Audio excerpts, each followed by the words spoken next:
Indonesia lagi menyala nih, Pak Presiden akhirnya speak up masalah kasus korupsi 300 triliun yang kena hukuman cuma 6,5 tahun penjara. Dan beliau ngomong kayak gini.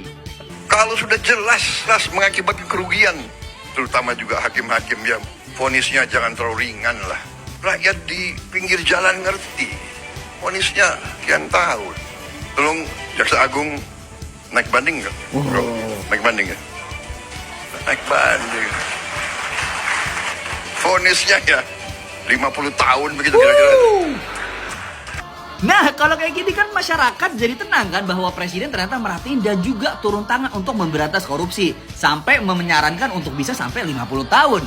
Nah, di sini juga Pak Presiden mengarahkan untuk Menteri Permasyarakatan dan juga Kejaksaan Agung untuk mengajukan banding dan sudah diajukan banding. Kita tinggal lihat lembaga yudikatif dan lembaga lainnya apakah setuju atau tidak.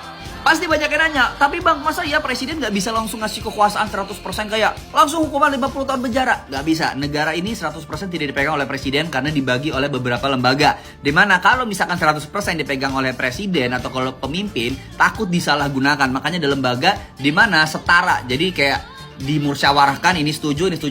Nah, baru itu keputusan bisa disahkan. Di sini Pak Presiden sudah mengajukan banding melalui Kejaksaan Agung. Kita bakal lihat lembaga lainnya menyetujui atau tidak. Itu yang perlu dipertanyakan. Karena kita masyarakat, sebenarnya kata Pak Prabowo, orang di pinggir jalan aja tahu 300 triliun itu hukumannya pasti bisa lebih dari 20 bahkan sampai 50 tahun. Kalau lembaga lain tidak menyetujui banding Pak Prabowo, berarti perlu dipertanyakan nih. Lembaga-lembaga ini berarti tidak mensupport aksi pemberantasan korupsi. Kita lihat aja nanti gimana, karena ini bakal jadi titik balik. Kalau misalkan Pak Prabowo bisa sampai mengajukan banding dan memvonis koruptor yang satu ini bisa sampai hukuman terberatnya, berarti nilai Pak Prabowo di mata masyarakat Indonesia termasuk kalian pasti bakal, wah ternyata Pak Prabowo beneran nih ngeberantas korupsi dan sebagainya, menyuarakan suara rakyat, hak rakyat. Tapi kalau misalkan sampai gagal, ada dua opsi.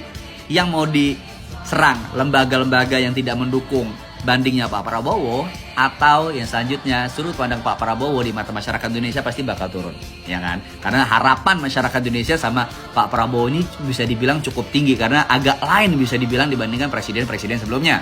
Gimana pendapat kalian tentang jenderal yang satu ini? Dia udah ngirim tim dia untuk ngajuin banding, berarti kan dia menyuarakan masyarakat, ya enggak? Kita bakal lihat, disinilah titik mulai antara pertarungan antara presiden melawan koruptor yang ada di Indonesia. Gimana kelanjutannya? Silahkan komen pendapat kalian dan jangan lupa follow untuk info selanjutnya. Karena seru banget, Indonesia lagi menyala bro.